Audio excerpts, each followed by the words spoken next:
Hello everyone, welcome to T-SAT. పోటీ పరీక్షలకి prepare అవుతున్న విద్యార్థుల కోసం టీశాట్ వారు అందిస్తున్న శిక్షణా తరగతుల్లో భాగంగా ప్యూర్ మ్యాథ్స్ అనే టాపిక్ నుంచి మనము ఉపరితల వైశాల్యాలు మరియు ఘనపరిమాణాల టాపిక్ని డిస్కస్ చేస్తున్నాం. లాస్ట్ క్లాస్లో వివిధ త్రిజామితీయ నిర్మాణాల యొక్క ఘనపరిమాణము, ఉపరితల వైశాల్యము ఏ విధంగా ఉంటుందో మనం ఒకసారి చూసి ఉన్నాం. సో ఈరోజు క్లాస్లో దానికి సంబంధించిన కొన్ని సమస్యల్ని సాధిద్దాం. సో మెన్సురేషన్లో మనకి 3 డైమెన్షనల్ మెన్సురేషన్ అనేది వెరీ ఇంపార్టెంట్ పార్ట్గా మనం ఇక్కడ చూస్తాం.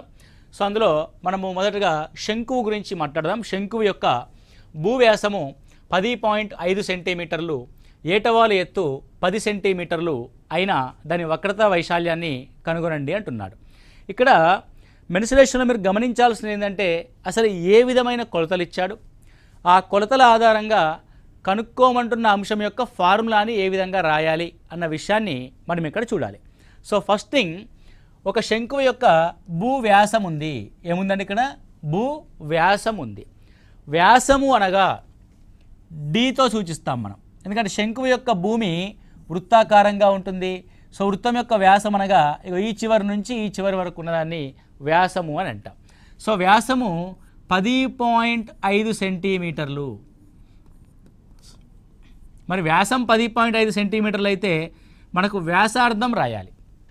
ఎందుకండి వ్యాసార్థం రాయాలి అని అంటే, వృత్తానికి సంబంధించిన ఏ కొలతలైనా కనుక్కోవడానికి మనం వ్యాసార్థాన్నే మేజర్గా చూస్తాం. పొడవు, వెడల్పు, ఒక చతురస్రం యొక్క భుజము, ఒక త్రిభుజం యొక్క భూమి మరియు ఎత్తు ఏ విధంగా చూస్తామో ఇక్కడ అంటే వ్యాసార్థము వృత్తానికి వచ్చేసరికి వ్యాసార్థము అంతే ప్రాముఖ్యతని కలిగి ఉంటుంది. కాబట్టి వ్యాసంలోంచి మనము వ్యాసార్థాన్ని రాయాలి. వ్యాసార్థం అంటే వ్యాసంలో సగం ఉంటుంది, 10.5/2 సెంటీమీటర్స్. 10.5/2 సెంటీమీటర్స్. సో దాని యొక్క ఏటవాలు ఎత్తు ఆల్రెడీ ఇచ్చినాడు ఆయన. Slant height is equal to 10 centimetres అని ఇచ్చాడు. What is the slant height? 10 centimetres. ఇక్కడ నార్మల్ హైట్ ఇవ్వలే, స్లాంట్ హైట్ ఇచ్చాడు. సో వక్రతల వైశాల్యాన్ని కనుగొమన్నాడు. సో వక్రతల వైశాల్యం అంటే that curved surface area formula ఏమవుతుందంటే πr/l అవుతుంది. ఏమవుతుందండి? πr/l. ఆర్ మనం రాసాము డి నుంచి, ఎల్ ప్రశ్నలో అతనే ఇచ్చాడు. ఒక ఎల్ ప్రశ్నలో ఇవ్వకపోతే మనం ఎల్ని కనుక్కుంటాం. r,h ఆధారంగా ఎల్ని ఫైండ్ అవుట్ చేస్తాం. కానీ మన లక్కీ ఏంటంటే ఎల్ కూడా అక్కడే ఇవ్వడం జరిగింది. నవ్వు ఇప్పుడు కర్వ్డ్ సర్ఫేస్ ఏరియాలో మనం ఈ ఫార్ములాని సబ్స్టిట్యూట్ చేస్తే, సో πr/lలో పై విలువని 22/7గా, ఆర్ విలువని 10.5/2గా,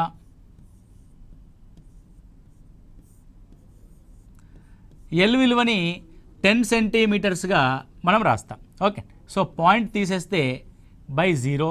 సో 0 0 వెరీ క్యాన్సల్. 2 11s, ఇక్కడ 7 1s 7, 3 మిగులుద్ది, 7 5s 35. అంటే 11 × 15, 15 1s 15, 165 సెంటీమీటర్ స్క్వేర్ దాని యొక్క వక్రతల వైశాల్యం అవుతుంది. ఏమవుతుంది? 165 సెంటీమీటర్ స్క్వేర్ దాని యొక్క వక్రతల వైశాల్యం అవుతుంది. Very simple. ఇచ్చింది ఏంటి, కనుక్కోవాల్సిన ఫార్ములా ఏంటో చూసి సబ్స్టిట్యూట్ చేసి క్యాలిక్యులేట్ చేస్తే సరిపోతుంది, అంతకుమించి ఏమీ లేదు. ఓకే, సో నెక్స్ట్ క్వశ్చన్ చూసినట్లయితే, ఒక క్రమవృత్తాకార శంకువు యొక్క ఘనపరిమాణాన్ని కనుగొనండి. వాల్యూమ్ కనుక్కోమంటున్నాడు. సో దేని యొక్క వాల్యూమ్? శంకువు యొక్క వాల్యూమ్. సో శంకువు యొక్క వాల్యూమ్కి ఫార్ములా ఏంటి? 1/3 πr²h. ఇది శంకువు యొక్క వాల్యూమ్. సో శంకువు యొక్క వాల్యూమ్ 1/3 πr²h ఉన్నప్పుడు ప్రశ్నలో ఏమి ఇచ్చాడో గమనించాలి. సో వ్యాసార్థము 6 సెంటీమీటర్స్ ఇచ్చాడు. అంటే మొదటి సమస్యలో r is equal to 6 centimetres, ఎత్తు h is equal to 7 centimetres. ఎత్తు h అంటే 7 centimetres. Now the volume here, volume is equal to 1/3 × 22/7. r² అంటే 6 × 6. అదేవిధంగా h అంటే 7. So we substitute all the things as given. So radius 6 centimetres, height 7 centimetres. 1/3 πr² and h. So 7 7 were cancel. So 3 2s 6 were cancel. Okay, so 22 × 12. 22 × 12. 12 2s 24, 12 2s 24, 264 centimetre cube అవుద్ది. The units for the volume as unit cube centimetre కాబట్టి centimetre cube అవుద్ది. So this is the first question యొక్క answer. So what about second question? In second question also is given the radius is equal to 3.5 centimetres, ఎత్తు is equal to 12 centimetres. అంటే radius R is equal to 3.5 centimetres. అదేవిధంగా height H is equal to 12 centimetres అని ఇవ్వడం జరిగింది. ఇప్పుడు మనం దీన్ని volume కనుక రాస్తే the volume is equal to, so volume is equal to 1/3. ఎంతంటే అది 1/3. పై యొక్క విలువను మనము 22/7గా తీసుకుంటాం. R square 3.5. అప్పుడప్పుడు ఈ పాయింట్స్లో ఉన్నప్పుడు చిన్నగా ఆలోచించాలండి. 3.5 3.5 అంటే 7లో సగం. కాబట్టి మనం 3.5కి బదులుగా 7/2 రాసుకోవచ్చు కదా, రైట్. ఎందుకంటే మన క్యాలిక్యులేషన్ పార్ట్ ఎగ్జామినేషన్ హాల్లో సింప్లిఫై అవుద్ది. మనం ఎప్పుడూ కూడా ఏ అంశాన్ని ఎలా రాస్తున్నాము, క్యాలిక్యులేషన్ పార్ట్స్లో ఎలాంటి ఐటమ్స్ తీసుకుంటున్నాము, 3.5 తీసుకుంటున్నామా 7/2 తీసుకుంటున్నామా. సో 3.5 తీసుకోవడం కంటే 3.5 యొక్క సమానమైన విలువైన 7/2 తీసుకుంటే మనకు సమయం ఆదా అవుద్ది. కాబట్టి 7/2 ఇంటూ 7/2 ఇంటూ 12 సెంటీమీటర్స్గా మనం రాస్తాం. Now here 7 cancel. So 3 4s 12, 2 2s 4 cancel. Final you will get 22 into 7. So 22 into 7 అంటే 7 రెంట్ల 14, 7 రెంట్ల 14, 154 సెంటీమీటర్ క్యూబ్. ఓకే, ఏమీ లేదు. ఇచ్చిన అంశాలేంటి, కనుక్కోవాల్సిన అంశంలో ఉన్న ఫార్ములా ఏంటి, వాటి యొక్క సబ్స్టిట్యూషన్ అండ్ క్యాన్సిలేషన్. చాలామంది మెన్సురేషన్ని చాలా ఇబ్బందికరంగా ఫీల్ అవుతూ ఉంటారు. మెన్సురేషన్ అంటే అదేదో పాపం మింగుడు పడని పదార్థంగా చూస్తూ ఉంటారు. మ్యాథ్స్ వాళ్ళైనా సరే, నాన్ మ్యాథ్స్ వాళ్ళైనా సరే, అది ఏమీ ఉండదండి. ప్రశ్నలో ఇవ్వబడిన అంశము, కనుక్కోవాల్సిన అంశం మనకు తెలిస్తే, కనుక్కోవాల్సిన అంశం యొక్క ఫార్ములా మనకు తెలిసి, ఇవ్వబడిన అంశంలోంచి ఆ ఫార్ములాని ఉన్న అంశాలని ఎక్స్ట్రాక్ట్ చేసి రాస్తే సరిపోతుంది. ఇందులో క్యాలిక్యులేషన్ జస్ట్ క్యాన్సిలేషన్ పార్ట్ తప్ప పెద్దగా ఇబ్బంది పడాల్సిన అవసరం ఏమీ ఉండదు. వెరీ వెరీ ఈజీ ప్రాబ్లమ్స్ ఉంటాయి. ఇక్కడ చూడండి, ఎత్తు 9 సెంటీమీటర్లు గల క్రమవృత్తాకార శంకువు యొక్క ఘనపరిమాణము 48 పై ఘనపు సెంటీమీటర్లు అయితే దాని భూ వ్యాసము కనుగొనండి అంటున్నారు. సో ప్రశ్నలో ఇచ్చిన అంశాలు ఏంటి ఒకసారి చూద్దాం. ఎత్తు హెచ్ ఈజ్ ఈక్వల్ టు 9 సెంటీమీటర్లు ఇచ్చాడు. దాంతోపాటు దాని ఘనపరిమాణాన్ని ఇచ్చాడు. ఏమిచ్చాడు? ఘనపరిమాణము volume is equal to 1/3 pi R square H. దాని వాల్యూ 48 పై సెంటీమీటర్ క్యూబ్ అంట. దాని నుంచి ఏం కనుక్కోవాలి మనం? భూవ్యాసం కనుక్కోవాలి. భూవ్యాసము అంటే diameter d is equal to 2 times of radius. అంటే మనకి ఇవ్వబడిన వాల్యూమ్లో 1/3 పై తెలుసు, హెచ్ తెలుసు, ఆర్ స్క్వేర్ తెలియదు. అంటే ఆర్ తెలుసుకొని దానికి డబల్ చేసి రాస్తే అదే భూవ్యాసం అయిపోతుంది. కాబట్టి let's substitute the values in the given formula. 1/3 pi అదే విధంగా ఉంచండి. R square we don't know, but h we know that as a 9, that is equal to 48 పైగా మనం రాస్తాం. రెండు వైపులా పై అండ్ పై క్యాన్సల్. ఇక్కడ 3 3s 9 క్యాన్సల్. ఇక్కడ 3తో మనం గమనిస్తే 3 1s 3, 1 3 6 18. Now that is r square is equal to 16. R square 16 అంటే ఆర్ యొక్క వర్గము 16. 16 దేని యొక్క వర్గం అండి? So r is equal to 4 centimetres. కాబట్టి దాని యొక్క రేడియస్ 4 సెంటీమీటర్లు. కానీ ఎగ్జామ్ హాల్లో ఇంత కష్టపడిన తర్వాత ఒక చిన్న చిన్న మిస్టేక్స్ చేస్తూ ఉంటాం. అసలు వ్యాసార్థం అడిగాడా, వ్యాసం అడిగాడా అన్న అంశాన్ని మీరు గమనిస్తే అక్కడ వ్యాసం అడిగాడు, ఇక్కడ వ్యాసార్థం ఉంది. కాబట్టి వ్యాసాన్ని కనుక మనం రాస్తే so d is equal to 2 4s 8 centimetres. 2 4s 8 సెంటీమీటర్స్గా మనం చూస్తాము. Okay, very simple.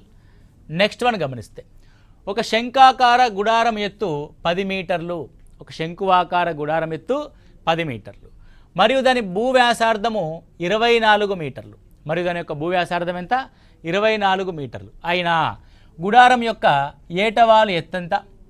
ఒకవేళ 1 చదరపు మీటరు క్యాన్వాస్ ఖరీదు 70 రూపాయలైతే గుడారము తయారు చేయడానికి అవసరమైన క్యాన్వాస్ యొక్క ఖరీదుని కనుగొనండి. ఇప్పుడు ఒక విషయాన్ని మీరు ఇక్కడ గమనించండి. ఒక శంకువాకారపు గుడారం ఉంది అనుకోండి. ఓకే, ఇది గుడారంలో మనం ఉపయోగించే క్యాన్వాస్. కాబట్టి గుడారంలో ఉపయోగించే క్యాన్వాస్ వైశాల్యం ఈజ్ ఈక్వల్ టు శంకువు యొక్క వక్రతల వైశాల్యానికి సమానం. అంటే కర్వ్డ్ సర్ఫేస్ ఏరియాకి సమానం. శంకువు యొక్క వక్రతల వైశాల్యానికి సమానం అవుతుంది. Okay, right. ఇప్పుడు మనకు ఆల్రెడీ శంకువు యొక్క రేడియస్ ఇచ్చాడు. ఎంత ఇచ్చాడు రేడియస్? శంకువు గుడారం యొక్క ఎత్తు 10 మీటర్లు. ఎత్తు 10 మీటర్లు ఇచ్చాడు. ఓకే, అదేవిధంగా దాని యొక్క భూవ్యాసార్థము 24 మీటర్లు ఇచ్చాడు. భూవ్యాసార్థం R ఈజ్ ఈక్వల్ టు 24 మీటర్లు. మీకు ఆల్రెడీ ముందే చెప్పున్నాం. ఈ భూవ్యాసార్థము, ఎత్తు మరియు ఏటవాలు ఎత్తులు అనేటి ఒక లంబకోణ త్రిభుజాన్ని ఏర్పరుస్తాయి. L is equal to R² + H² under రూట్గా మనం రాస్తాం. కానీ ఎగ్జామినేషన్లో మనం టైం సేఫ్ అవ్వాలంటే చాప్టర్స్ని ఇంటర్లింక్ చేసుకొని చదవడం ఇంపార్టెంట్. అంటే ఇప్పుడు ఈ శంకువులో ఏమి ఇమిడి ఉంది? ఒక లంబకోణ త్రిభుజం ఇమిడి ఉంది. లంబకోణ త్రిభుజం యొక్క కొలతల యొక్క రేషియో కనుక నీకు తెలిస్తే ఏంటా రేషియో? ఒక రేషియో 3, 4, 5. 10 అనేది 3కి అండ్ 4కి రిలేటెడ్గా లేదు కాబట్టి దిస్ ఈజ్ నాట్ రేషియో. 5, 12, 13 నువ్వు గమనించండి. 5 రెంట్ల 10 ఒక కొలత, 12 రెంట్ల 24 రెండవ కొలత. అంటే 5, 12, 13 అనే లంబకోణ త్రిభుజానికి రెట్టింపు కొలతలను కలిగిన త్రిభుజం ఇది.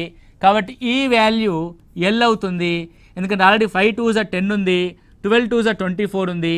కాబట్టి 13 2s 26 లేదు. కాబట్టి the slant height L is equal to 26 metres. Okay, clear? లేదంటే నువ్వు చేయొచ్చు.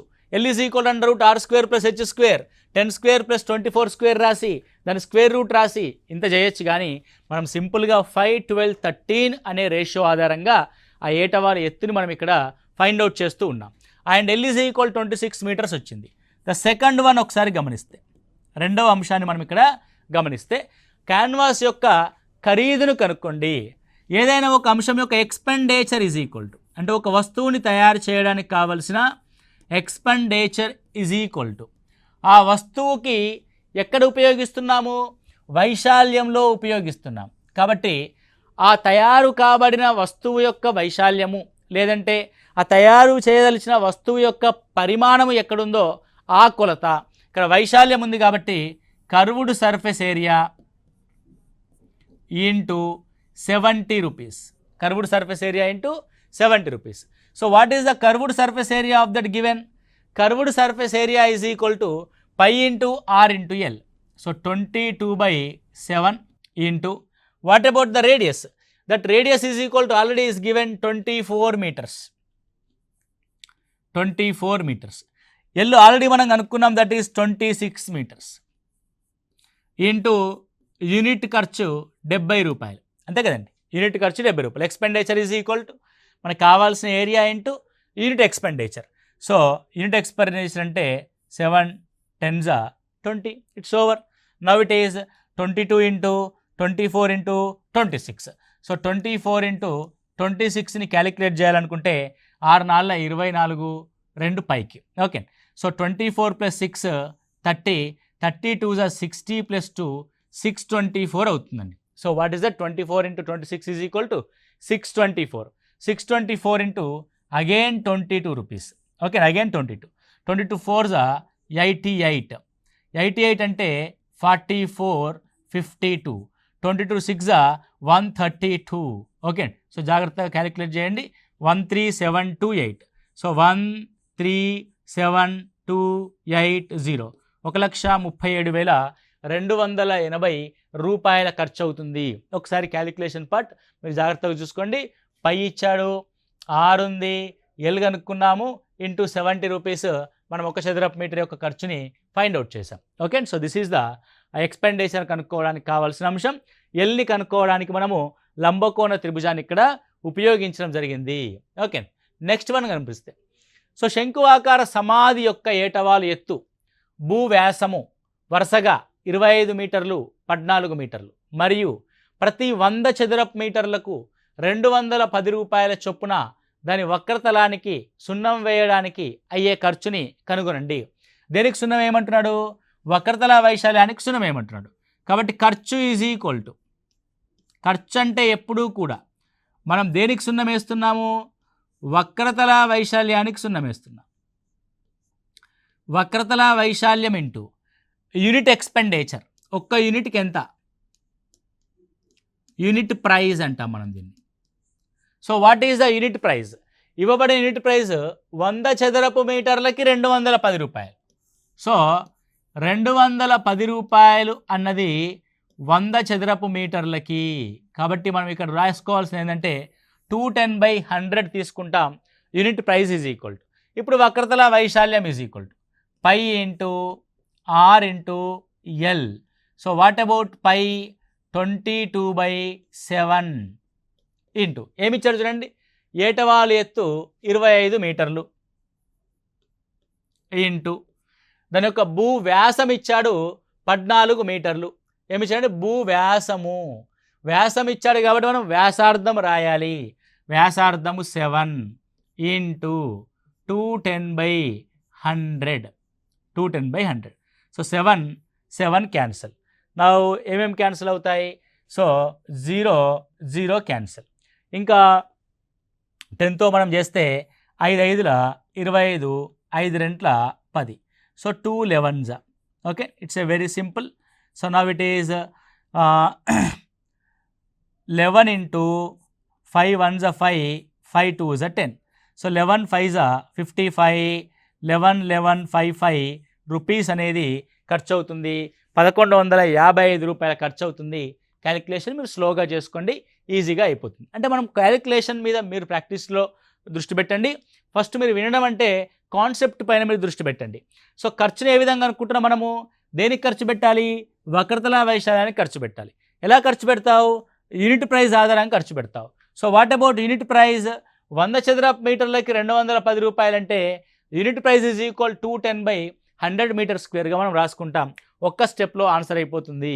ఓకే, అంతే తప్ప లెంతీ ప్రాక్టీస్ చేయకూడదు. పొడవైన లెక్కలు మరి చేయాల్సిన అవసరం లేదు. We are not in academic, we are in competitive సెక్టార్లో ఉన్నాం కాబట్టి మనం ఎంత సాధ్యమైనంత వరకు తక్కువ స్టెప్స్ చేయడానికి అంత ప్రయత్నం చేయాలి. ఓకే, నెక్స్ట్ క్వశ్చన్ చూసుకున్నట్లయితే ఒక వృత్తాకార శంకువు యొక్క ఘనపరిమాణము 9856 ఘనపు సెంటీమీటర్లు, దాని భూవ్యాసము 28 సెంటీమీటర్లు అయితే క్రింది వాటిని కనుగొనండి. సో శంకువు యొక్క ఎత్తు కనుగొనండి, శంకువు యొక్క ఏటవాలు ఎత్తు కనుగొనండి, శంకువు యొక్క వక్రతల వైశాల్యాన్ని కనుగొనండి. సో ఫస్ట్ థింగ్ మనకు ప్రశ్నలో ఏమి ఇచ్చాడో ఆ విషయాన్ని మనం గమనిద్దాం. సో శంకువు యొక్క ఘనపరిమాణం ఇచ్చాడు. శంకువు యొక్క ఘనపరిమాణం V is equal to 1/3 pi into r square into h విలువ ఇచ్చాడు. ఎంత ఇచ్చాడు మనకి? 9856 సెంటీమీటర్ క్యూబ్. ఘనపు సెంటీమీటర్లు అంటే దీని యొక్క యూనిట్స్ సెంటీమీటర్ క్యూబ్గా ఇచ్చాడు. దాంతోపాటు ఏమి ఇచ్చాడు? భూవ్యాసం ఇచ్చాడు. సో భూవ్యాసం అంటే D is equal to 28 centimetres. అదేవిధంగా radius R is equal to ఏమవుద్ది? 28లో సగం అవుద్ది, 14 సెంటీమీటర్స్. అంటే ఇవ్వబడిన అంశాలు మనం ఇక్కడ రాసాం. R ఇచ్చాడు. ఇప్పుడు ఫస్ట్ ఎత్తు కనుక్కోవాలి. సో ఫస్ట్ క్వశ్చన్, ఎత్తు అంటే హెచ్ ఇక్కడ ఉంది కదా, కాబట్టి మొత్తం అంశంలో ఆర్ని సబ్స్టిట్యూట్ చేస్తే హెచ్ బయటకు వస్తుంది. Simple thing. 1/3 22/7 ఆర్ స్క్వేర్ అంటే ఆర్ ఈజ్ ఈక్వల్ టు 14 కాబట్టి 14 ఇంటూ 14. ఎప్పుడు కూడా 14 స్క్వేర్ అని చెప్పేసి నీకు తెలుసు కదా అని చెప్పేసి నువ్వు రాయకూడదు. జస్ట్ అట్లా మన క్వశ్చన్కి ఏ విధంగా ఉపయోగపడుతుంది అంటే 14 ఇంటూ 14 రాస్తే క్యాన్సిలేషన్ పార్ట్ ఈజీ అవుద్ది. అదే నువ్వు మళ్ళీ 14 స్క్వేర్ రాసావనుకోండి 196 అని, మళ్ళీ ఆ పెద్ద నెంబర్ని డివైడ్ చేయడానికి ఇబ్బంది పడతాం. కాబట్టి 14 ఇంటూ 14 రాసుకోవాలి మీరు. Then h is equal to 9856. చిన్న అంశాలే చాలా పెద్ద ఎఫెక్ట్ని ఇస్తాయండి ఎగ్జామినేషన్ హాల్లో. మనం ఒక్కొక్క సెకండ్ని మనం గ్రాప్ చేసుకుంటూ సేవ్ చేసుకుంటూ వెళ్ళాల్సి ఉంటుంది. ఓకే, సో నెక్స్ట్ కనుక మనం గమనిస్తే ఇది 7 2 14. ఓకే, నెక్స్ట్ ఇక్కడ చూడండి ఇది 11 2s 22. ఇక్కడ గమనిస్తే 11 8s 88, 88 అంటే 10 మిగులుద్ది, 11 9s 99, 6 మిగులుద్ది, 11 6s 66. 2తో క్యాన్సిల్ చేస్తే ఏమొస్తుంది ఇక్కడ? So 2 4s 8, 2 4s 8, 1 మిగులుద్ది, 2 8s 16. So ఇక్కడ ఒక 2 ఉంది. So 2 2s 2 2s 2 4s, again 2 ఉంది, 2 7s, so 2 1s 2 1s 2 2s. నీకు ఏది వస్తుంది? 2 ఎక్కం వస్తే 2 ఎక్కం, 4 ఎక్కం వస్తే 4 ఎక్కం, బలం ఎంత పెట్టాలి? ఏం లేదు మనకి. 7 ఎక్కం 7. సో 7 పోతే ఎంత మిగులుద్ది? 6. సో 7 6 42. సో 16. 1/3 అవతలకు పంపిస్తే h is equal to 16 3s 48. So what about h? h is equal to 48 అయింది ఇక్కడ. సో h వాల్యూ ఎంతండి? 48. Right, clear. ఇప్పుడు రెండవ అంశాన్ని కనుక్కుందాం. మామూలుగా శంకువు యొక్క ఎత్తు కనుక్కున్నాం. ఇప్పుడు శంకువు యొక్క ఏటవాలు ఎత్తు కనుక్కోవాలి. ఏటవాలు ఎత్తు అంటే L is equal to √r² plus h². ఇది సాధారణంగా మీరు అందరూ ఉపయోగించే ఫార్ములా. మీకు ఆల్రెడీ కాన్సెప్ట్ చెప్తూ ఉన్నాం. ఏమని చెప్తున్నాం? శంకువులో వ్యాసార్థము, ఎత్తు మరియు ఏటవాలు ఎత్తులు ఉంటాయి. ఓకే. సో వ్యాసార్థం ఈజ్ ఈక్వల్ టు ఎంతండి? 14. దాని యొక్క ఎత్తు ఈజ్ ఈక్వల్ టు 48 అయినా దాని యొక్క స్లాంట్ హైట్ కనుక్కోవాలి. ఇవి ఏదైనా లంబకోణ త్రిభుజం యొక్క కొలతల నిష్పత్తికి సమానంగా ఉంటుందా లేదా గమనించాలి. సో ఇదేమో 2తో క్యాన్సిల్ చేస్తే 2 7s, ఇది 2 24, అంటే 7:24:25 అనే ఒక లంబకోణ త్రిభుజ కొలతలకి రెట్టింపుగా ఉంది.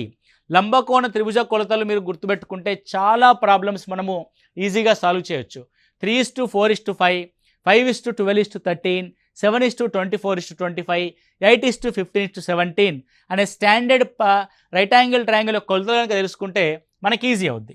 ఇదేమో 7 2s 14, 24 2s 48, ఇది 25 2s 50 అవుద్ది.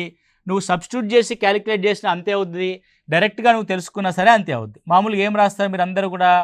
14² ప్లస్ 48² అని రాస్తారు. ఏది రాసినా నీకు ఫైనల్గా ఏమొస్తుందండి? 50 వస్తుంది. అదేదో లంబకోణ త్రిభుజాన్ని యూజ్ చేసి చేసామనుకోండి, క్వశ్చన్ 10-12 సెకండ్లో అయిపోతుంది. Right, next one,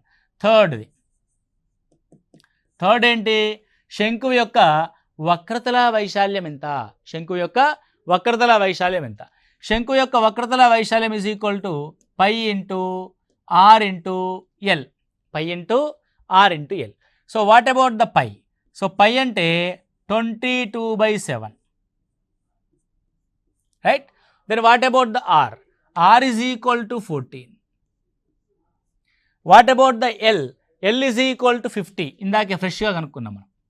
l is equal to 50. 7 రెంట్ల 14. సో 50 రెంట్ల 100, 100 × 22, 2200 సెంటీమీటర్ స్క్వేర్. 2200 centimetre square.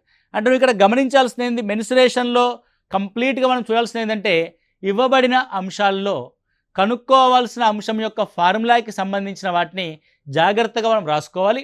ఆ తర్వాత వాటిని ఆ ఫార్ములాలో సబ్స్టిట్యూట్ చేసి జాగ్రత్తగా క్యాలిక్యులేట్ చేస్తే సరిపోతుంది. Okay, so this is the concept. Right, next one గమనించినట్లయితే, గోధుమల కుప్ప 10.5 మీటర్ల వ్యాసము, 3 మీటర్ల ఎత్తుగల శంకు ఆకారంలో ఉంది. గోధుమల కుప్ప ఏ విధంగా ఉందండి? 10.5 మీటర్ల వ్యాసము, 3 మీటర్ల ఎత్తుగల శంకు ఆకారంలో ఉంది. దాని ఘనపరిమాణం కనుక్కోండి. ఓకే, వర్షం నుండి రక్షించడానికి కుప్పని క్యాన్వాస్తో కప్పాలి కాబట్టి అవసరమైన క్యాన్వాస్ వైశాల్యం కూడా కనుక్కోండి. ఇక్కడ చూడండి, 2 ప్రాబ్లమ్స్ ఉన్నాయి. ఒకటి volume V is equal to కనుక్కోమంటున్నాడు. 1/3 πr²h. అదేవిధంగా ఆ కుప్పని కప్పడానికి క్యాన్వాస్ కావాలి మనకి. కాబట్టి క్యాన్వాస్ యొక్క వైశాల్యం మీకు ఇందాకే చెప్పున్నాము, కర్వ్డ్ సర్ఫేస్ ఏరియా అవుతుంది. That is equal to πr/l అవుతుంది. అంటే ప్రశ్నలో అడిగిన అంశానికి అనుగుణంగా మనం ఏం కనుక్కోవాలి, దాని ఫార్ములా ఏందో రాసుకున్నాం. So 1/3 πr²h. సో ప్రశ్నలో ఏమున్నాయి మనకి? కుప్ప 10.5 మీటర్ల వ్యాసం ఉంది, డి అనే అంశం ఉంది 10.5 మీటర్లు. మనం దీన్ని ఆరులోకి మారిస్తే 10.5/2 అవుతుంది. 10.5/2. అదే దాని యొక్క ఎత్తు 3 మీటర్లు ఉంది. That height is equal to 3 metres. Height ఎంత ఉంది? 3 మీటర్స్ ఉంది. సో ఈ విధంగా మనము ఈ ఆర్ అండ్ హెచ్ని ఇందులో సబ్స్టిట్యూట్ చేస్తే now it is 1/3 into pi అంటే 22/7. నీకు ఇందాక చెప్పాం క్యాలిక్యులేషన్లో మనం కొంత న్యాక్ని ప్రదర్శించాలి. 10.5 అంటే పాయింట్లో రాయడం కంటే 10.5 21లో సగం, 21లో సగంలో మళ్ళీ సగం అంటే 21లో /4. సో 21/4 ఇంటూ 21/4 అంతే కదండి. 10.5/2 అంటే 21/4. What about the H? H is equal to 3. Okay, 3 cancel, 7 3s are 21, 2 11s are 2 2s are. ఇంకేమైనా క్యాన్సిల్ అయ్యే ఛాన్స్ ఉన్నాయా? ఏమి క్యాన్సిల్ అయ్యే ఛాన్సెస్ లేవు. కాబట్టి వెరీ సింపుల్, 11 ఇంటూ 63/8 రాస్తాం. యాజ్ ఇట్ ఈస్గా రాయండి మీరు కూడా. 13 ముళ్ళ 33, సరే 11 ముళ్ళ 33, 11 6 66, 69/8 మీటర్ క్యూబ్. మీటర్స్లోనే ఉన్నాయి కదండి, రైట్ అండి. It's a metre cube. As it ఈస్గా అలాగే పెట్టండి, మీరు క్యాన్సిల్ చేస్తే చేసుకోవాలి, మీ ఇష్టం. Next one, curved surface area రాయాలి.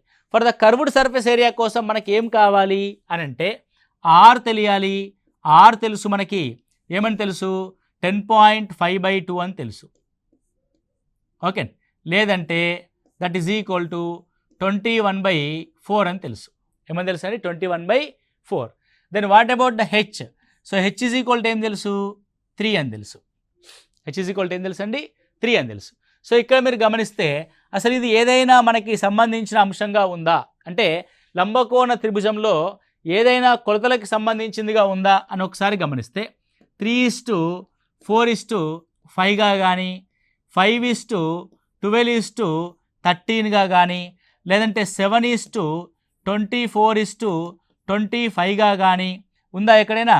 అసలు ఆ కొలతల యొక్క నిష్పత్తికి ఎక్కడ కూడా మనకి ఇది సంబంధించిందిగా లేదు. ఎందుకంటే 21/4:3 అంటే ఆల్మోస్ట్ ఆల్ దీన్ని ఏమని రాయచ్చు అంటే 21:12 రాయొచ్చు. అంటే 12 అంటే మామూలుగా ఏ రేషియోలోకి వస్తుంది? 4:7 రేషియోలోకి వస్తుంది. అట్లాంటిది లేదు కాబట్టి సో డైరెక్ట్గా మనం ఫార్ములాని వాడతాం. So now it is the slant height L is equal to under root. ఏంటంటే అండర్ రూట్ 21/4² ప్లస్ 3² 9. ఎందుకు? క్యాన్వాస్ యొక్క వ్యాసం ఇది, ఎత్తు 3 మీటర్లు కాబట్టి. ఓకే, ఏటవాలు ఎత్తు కోసం మనం ఏం చేస్తాం? అండర్ రూట్ ఆఫ్ 21²/4 ప్లస్ 9 రాస్తాం. 21² అంటే 441/16. ఓకే, సో 3² అంటే ఆల్రెడీ 9 రాసేసాం కాబట్టి 9. ఇక్కడ మీరు జాగ్రత్తగా గమనిస్తే 441 ప్లస్ 9 ఇంటూ 16, 9 ఇంటూ 16, 9 6 54, 9 1 9, 144, 441/144/16 అంటే /4 బయటికి వస్తుంది. రూట్ ఆఫ్ 441 ఇంటూ 441 ప్లస్ 144 ఏమవుతుంది? It's a 585. So root of 585.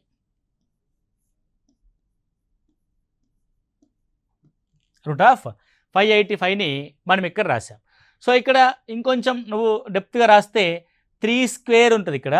So 3 × 7² 3². So 3²ని బయటకు రాయచ్చు.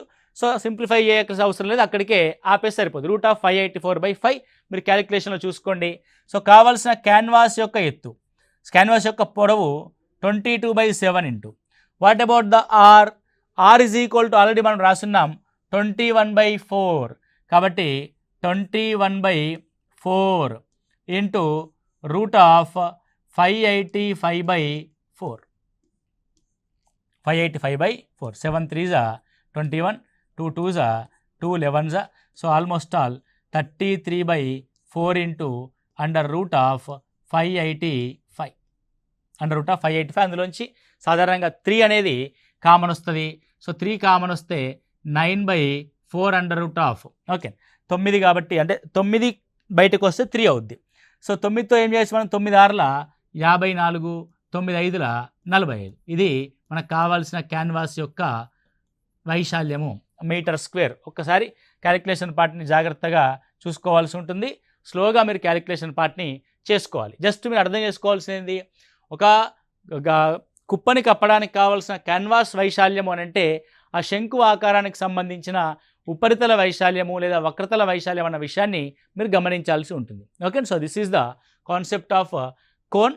సో నెక్స్ట్ క్లాస్లో మిగతా అంశాలకు సంబంధించిన ప్రాబ్లమ్స్ని డిస్కస్ చేద్దాం. సో ఏమి లేదు, మెన్సురేషన్ అనేది చాలా ఈజీగా మనం సాల్వ్ చేయొచ్చు. జస్ట్ ఒక క్యాలిక్యులేషన్ పార్ట్ ఒకటి జాగ్రత్తగా చూసుకోండి.